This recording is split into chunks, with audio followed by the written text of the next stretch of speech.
Okay, listen, whenever we start, I'm gonna have you come sit down. You listen? Participants. Up until the video, yeah, you can read, but you have to come sit down once we start the video, okay? Comprende?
Okay, we are live, but we don't see your face. Okay, now we do.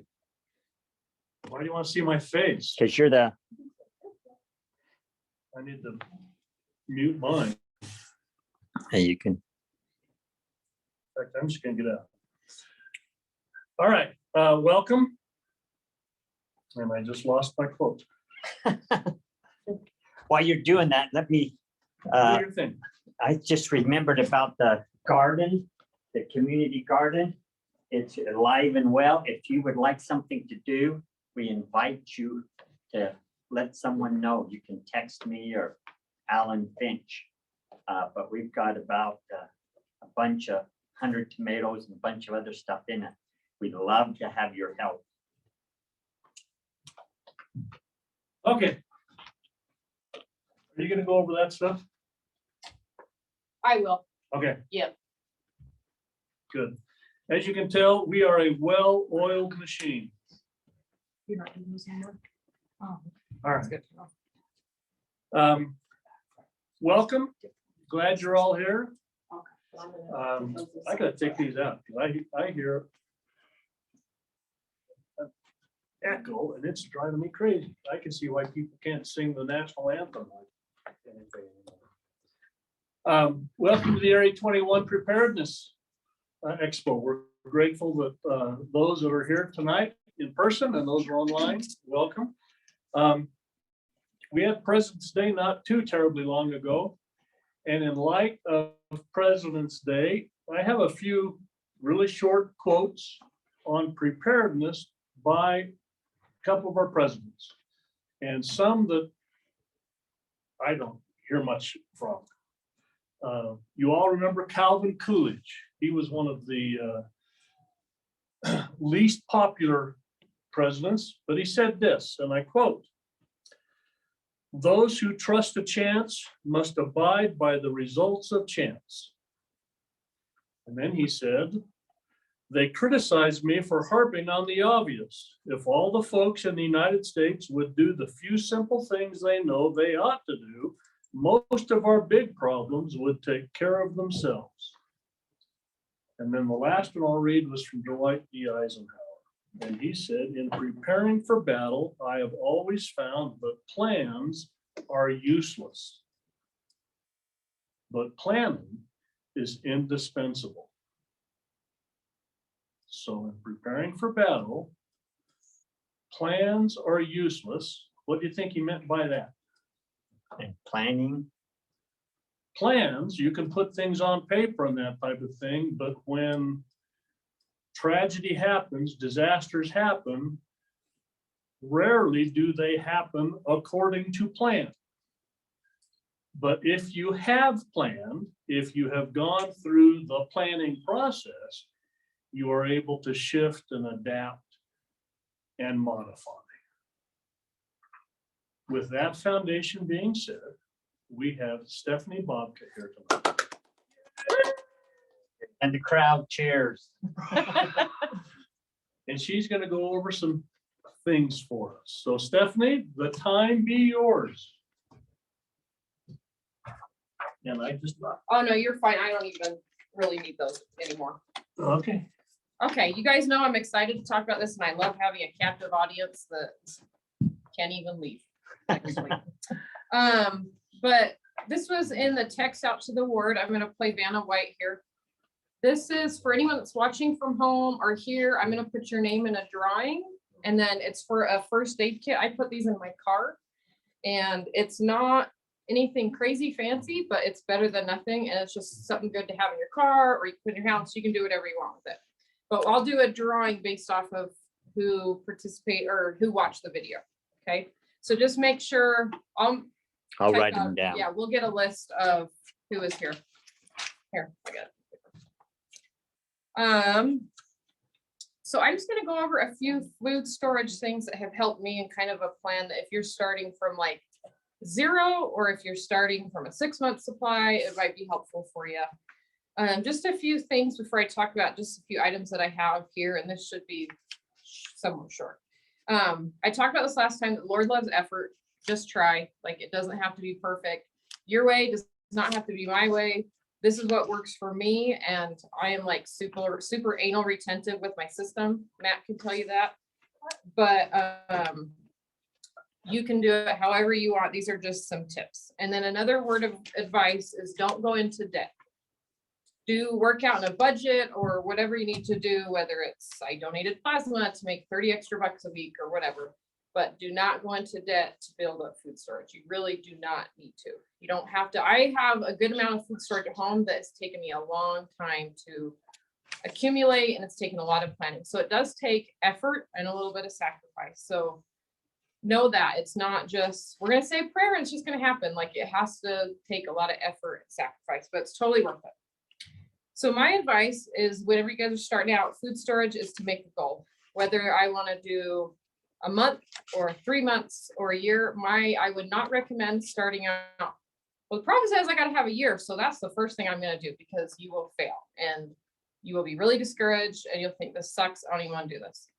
So my advice would be to start out slow. And what I did is I basically went through my house and my grocery list when I first started, and I took account of every little item that I use in that time period, where it's a month or 3 months, or whatever. I'm talking like toilet paper, seasonings, aluminum foil, cleaning stuff. Like I put all of that on a list. I'm a list maker. I have about like 50 of these little notebooks at random places around my house, everywhere. It's bad. But I have to write everything down. And so write everything down that you would use in that 3-month period. And then, or another way you can do it is you could write even a grocery list and say, okay, we eat these same 12 meals. If we, crap hit the fan, this is what we're going to be eating. Then you make a list based off of those 12 meals. Well, what do I need to make spaghetti? What do I need to make lasagna? Or whatever it may be. And then I use that as my kind of template for what I wanted to add. When I first started, I put this, I talked about this with 72-hour kits. I put this list smack dab where I would see it all the time. So whether that's on your fridge or on a cabinet, so it was always as a reminder. And I'm one at the store, I never buy, typically I probably spend a ton of money on food and stuff because I never buy one of anything. If I go for toothpaste, I buy like 10 of them. If it's on sale, For real? That means? yes. We were just at Smith's the other day, it was toothpaste on sale, about 10. So I probably am like, if you've ever seen those crazy couponer people, Yeah. I'm like not quite that status, but it's like close to hoarder of toothpaste stuff because it's useful. And some world events that have proved how useful that is when we ran out of toilet paper at the start of the pandemic. I did not panic because I had a lot of toilet paper at home. Whenever, you don't know what's going to run out, or suppliers aren't going to be available to pack whatever. We get half of our stuff from overseas. Like we don't know what's happening worldwide that might affect that. So that's why if you can afford it or whatever in your budget, try to buy extra, even if it's like a can of green beans, like anything. That's 49 cents. We could probably all find that in our car or our couch. So, go steal from your kids. Just kidding. Don't do that. Yeah. Kayla's here. That's why I said that. Yeah. She's got more cash on her than me. I do? Yeah. So after you get that list, it's just real important to figure out, and this is just like a guesstimate, okay? And a goal. So you may not start out with 10 things of toothpaste. You might only start out with 3 tubes of toothpaste or 4 jars of spaghetti sauce. So it's real important to have some type of goal for that. So in talking about this stuff with Matt, he kind of keeps me balanced a little bit and checks my hoarder status, because he reminds me, especially like if you've never, like some people who have lived outside the United States could probably identify with this. Like if you, like these are first world problems. People who grow up in like third world countries, they don't have the luxury of this. So really like life finds a way. We talked about this last time with my 72-hour kits, that if refugees, like World War II people, they're having to leave their home at a moment's notice. Somehow they survive. So yes, can we survive without all these things? Absolutely. But we're spoiled and we will be in a world of hurt if we have to all of a sudden go without. So I think it's a lot nicer to just plan rather than being like, oh crap, what am I going to do? Okay, so a couple of things is some items that I like to store things I use on a regular basis. And then I also have stuff that's like nice to have and it's cheap to have, but I may not necessarily use all the time. So a couple things I like to keep in my food storage area are, I don't know if you can see this big box. It's like baking soda, borax, and these Phil's naphtha soap bars. What's that? The So net these are gels? like, you can find it, they're like 89 cents in the laundry aisle. But all these three things you could actually make laundry detergent with.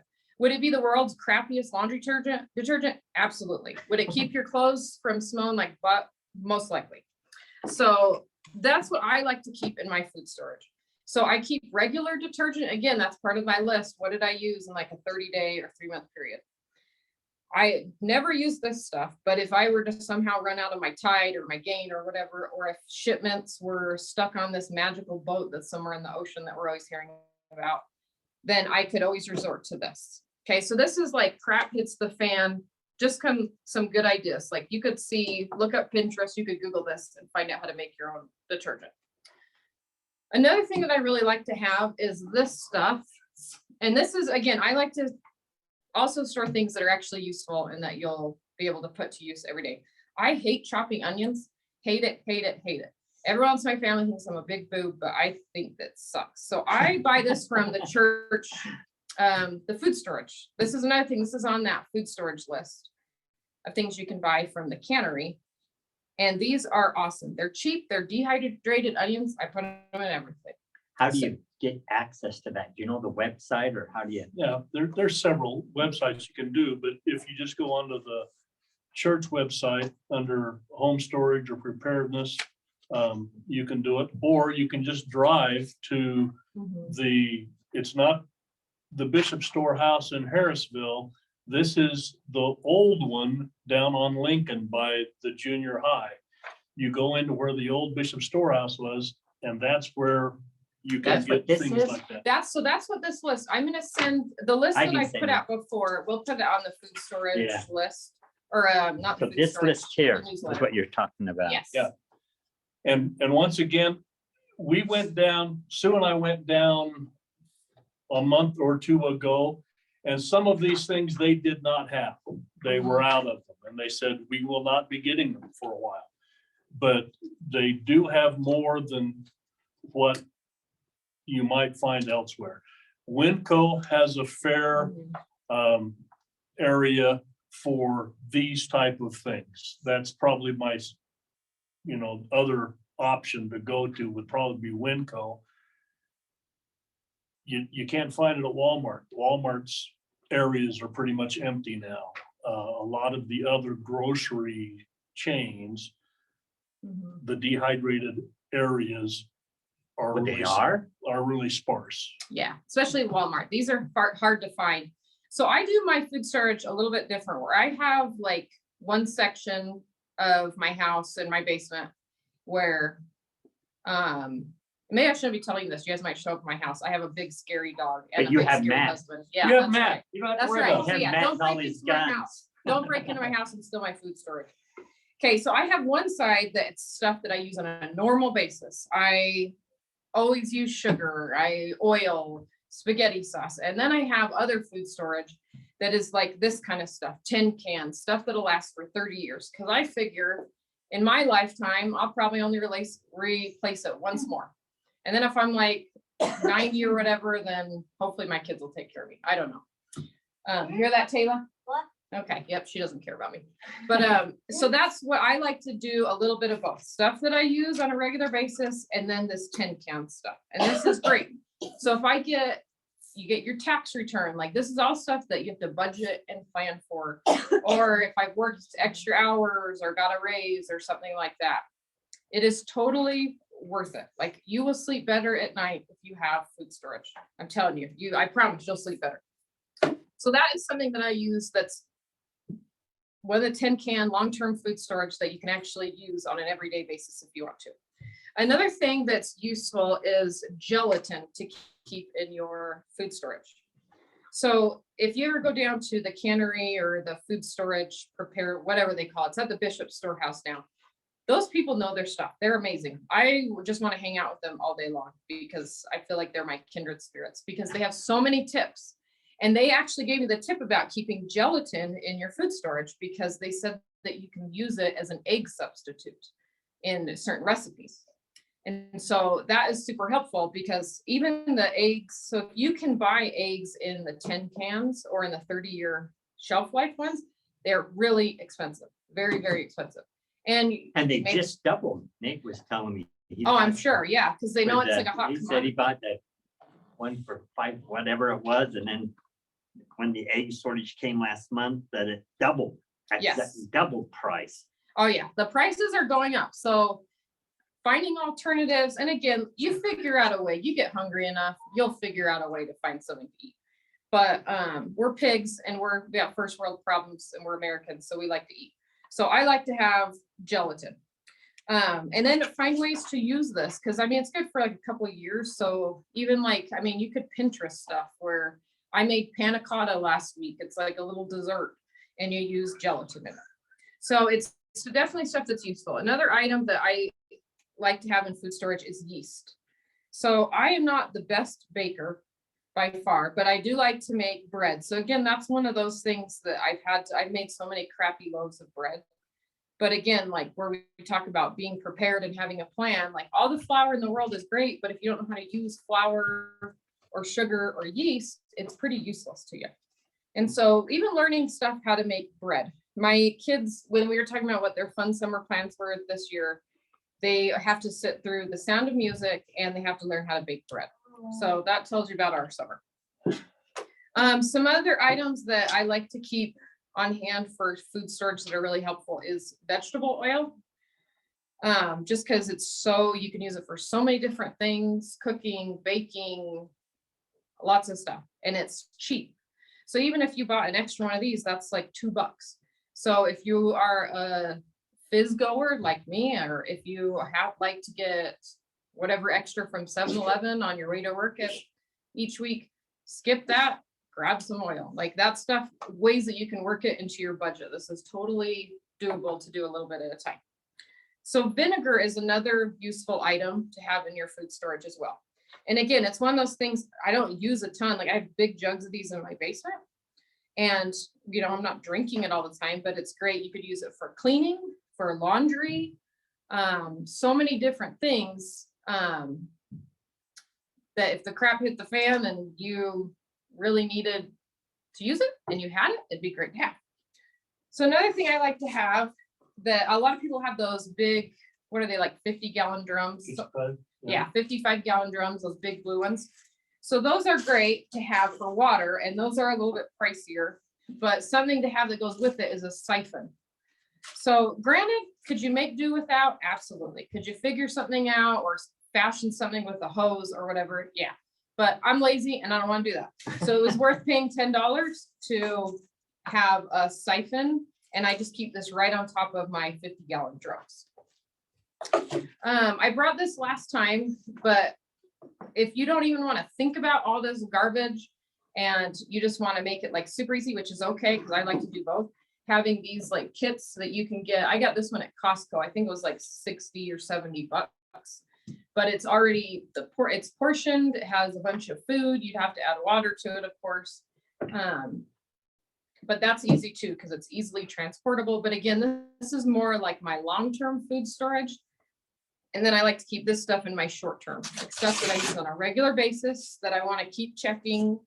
And no, I realize you guys would probably have more exciting lives than I do, because I like going and looking at food storage and rearranging stuff. And okay, I need to stock up on this because I have no life and that's what I like to do.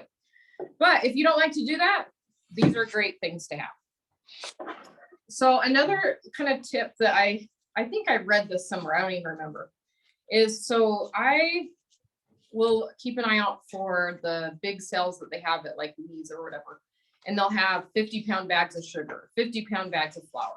Well, I don't use that enough to make it, like, I don't want to keep a huge bag of flour up in my kitchen. If you do, that's your call. I don't. So what I do is I buy these buckets. What are these called? These buckets again? Don't ask. It's the food grade. There's a special name, so I can't remember. And then I buy the twist on lids, totally worth the Oh, extra yeah. $5. Twist on. Okay.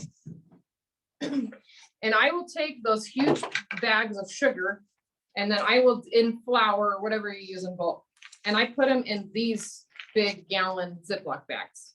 And I'll fill a whole bunch of these and then I put them in here. And then I keep these things up in my kitchen. So whenever I run low on sugar or whatever, I send one of my hood rats down to the basement and they get me my bag of sugar and then I put it in here. So again, this is not, I mean, you can do it however you want. If you want to keep this big old thing in your kitchen, that's cool. But I like that because it just keeps things cleaner and organized. And then I can also look at my basement and stack these and I can see exactly how much sugar and flour. And really, those are like just basic stuff. Can you survive without it? Yes, absolutely.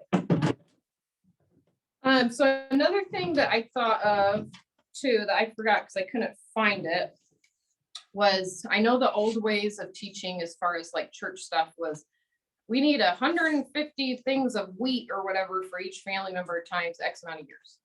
If you are not used to eating real wheat and all of a sudden you're in an emergency situation and you're eating a lot of wheat, your stomach is going to be tore up. And do you really want to be dealing with explosive diarrhea or whatever when your kids are crying, you have no electricity, you're trying to figure out how to make dinner from whatever you got at home.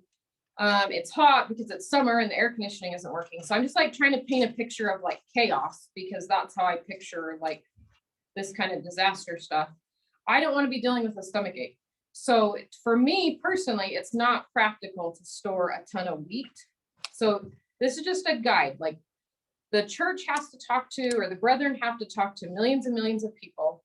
They are not going to be able to go through each individual family. Well, you have a gluten allergy, so you got to store this, this, and this.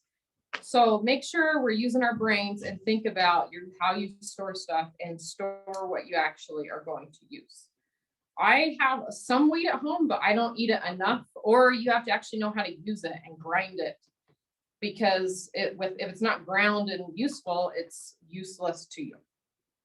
Is there any questions in the audience? That's kind of the basics of what I wanted to go through, but. So if you're watching on video, just go ahead and speak up, turn on your mic and just speak up and we'll be able to hear you.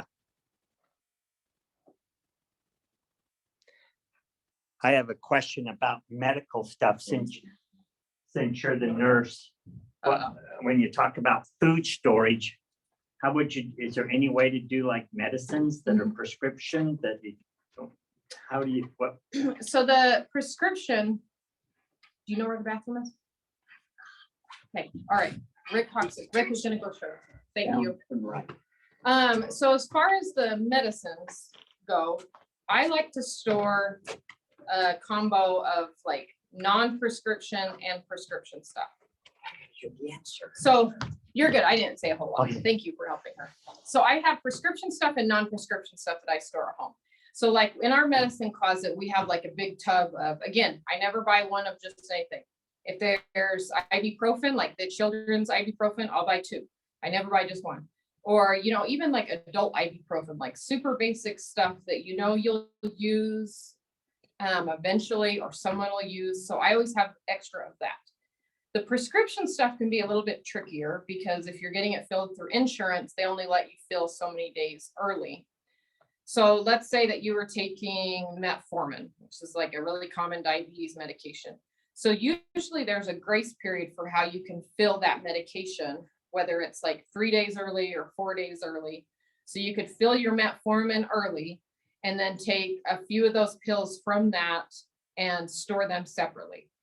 And again, if it, depending on your financial or insurance situation, you may not want to do that. But if you can, that's how you can kind of get around that roundabout way of serving or saving prescription stuff. Or even stuff, so Taylor has anaphylactic allergies, so we always have EpiPens. So when one expires, we only get so many a year because they are like $800 without insurance, and they're really expensive, and they only allow you to fill so many. So I never throw away the expired ones because I figure, well, if she's not breathing or her heart stops, then I've got nothing to lose by using an expired medication. So I keep all of her expired EpiPens. So that's another way you can just keep it and save it. Because even though there's an expiration thing on there, like most drugs will last long past that. Some of them, like albuterol is one. It's an asthma medication that will lose potency the longer you keep it past that expiration date. But again, if you can't breathe, I mean, what have you got to lose? So that's a way that you can get around that. But I keep a lot of basic medications at home where it's usually like Tylenol, ibuprofen, cold. I keep cold medicine. I think there's a few vitamins type stuff that I like to store. Just super basic things. And the reason behind that is, and Matt could tell you in the military, like ibuprofen, like you could have a blown off leg and they just give you ibuprofen. That was like the solution to everything. Is that So, true? yeah. We call Yeah. it Ranger candy. Yeah, see, Ranger can't. They prescribe For that real? for everything. That and naproxen. Yeah. 800 milligrams. Yeah, so I keep a lot of that because I like to think too that if stuff really is happening, we're gonna be expending a lot of energy just to live. We're not, I mean, gone are gonna be the conveniences of being able to flip on my Netflix, and I'm like a lazy person, Kay. I like to sit in my tub and eat nachos, so no judgment to anyone out there. But we're gonna lose a lot of like conveniences if stuff really does happen. So, and your legs are going to hurt. I was a nurse for a trek forever ago, a pioneer trek. And that's what I heard all day long from those stinking kids was that My their legs legs hurt. hurt. And it's like, yeah, well, when you sit on your butt all summer, yeah, like your legs are gonna hurt if you have to move a lot. So I always store a lot of ibuprofen. Any other questions online? I have a question, Steph. I have a question. Okay, I can This hear is you. Go Jill. ahead, Jill, and I'll say it You to her. mentioned the list. Okay. You mentioned the list of, supplies. Are you planning on, I know in the past, like we could fill out a list and give you the money. Are you doing that, or is it just a list so we can see what's available? So I am gonna do, I want you guys to each have a list, but I think I am gonna do another order. I just gotta look at my calendar and figure out when At I the can get storehouse, over there. at the church. And then I can put it in I'll put it in the next newsletter. And then we can do that too if you let us know. We can Yes. let the And we can send Area out 21 text, know. yeah. Yeah. and let you guys know. So Thank then, you. and then you guys can Venmo or cash or whatever. And that would be this list that we're talking about Yes. here from the storehouse. Yep, and you can even find them online. Sometimes they're not updated is what I found, because like they used to have apple slices on there, but that's an item that they will not be doing for a while. They said it was a bad crop issue or something like that. So they totally took that off the list. But yes, I will be doing an order. I just got to figure out, that's on my my other notebook at The home. blue one. Yeah, it's actually, yeah, almost full. And I will figure out a date and let you guys know. And then we can get everybody who's interested on that if you do that. Yes, okay. Any other questions out there online?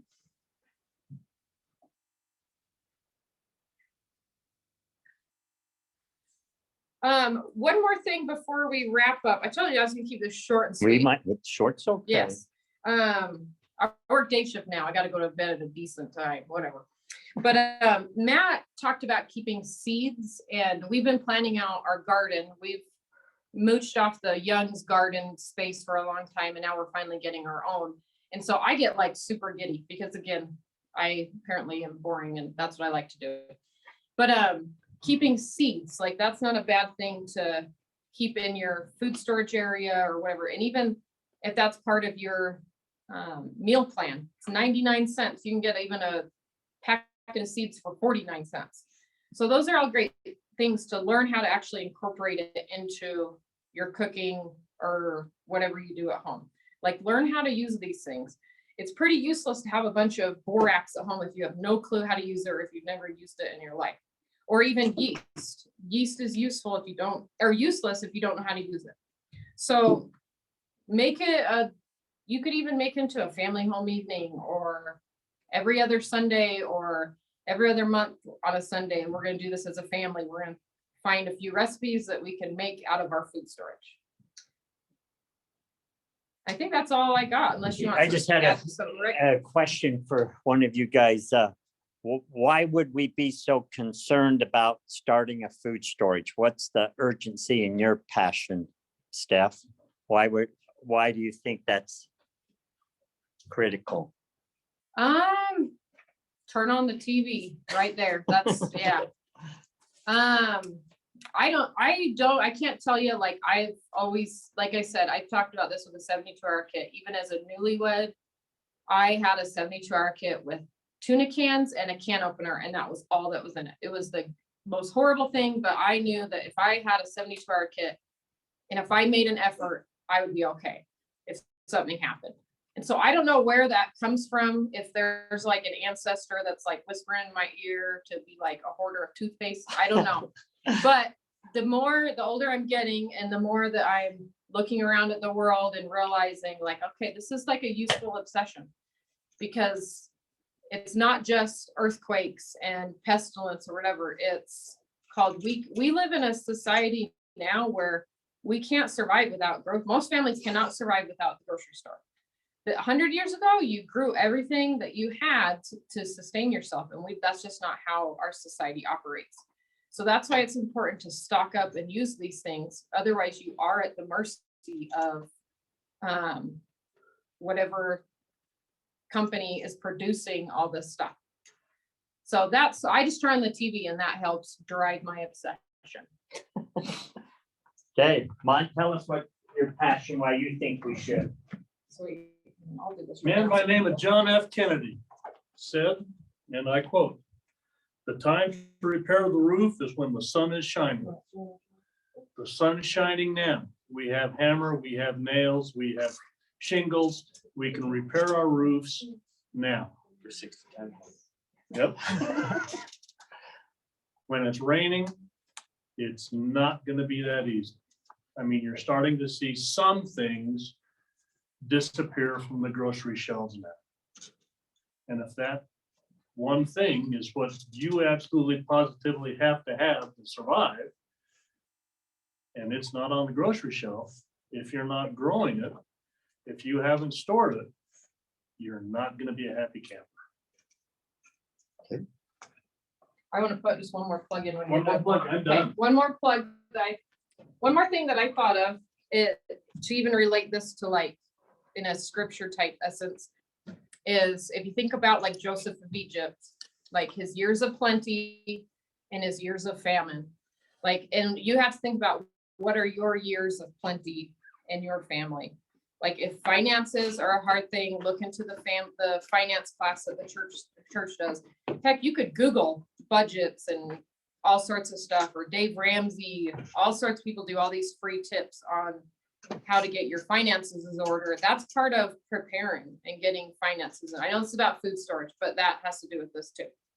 But Joseph, during his years of plenty, had to prep for 7 years of famine. So whatever your plenty is in your household, or whenever life is good where you can make those sacrifices to build up your food storage, like you want to do it. Okay, so I'm going to do a name drawing for this lovely first aid kit.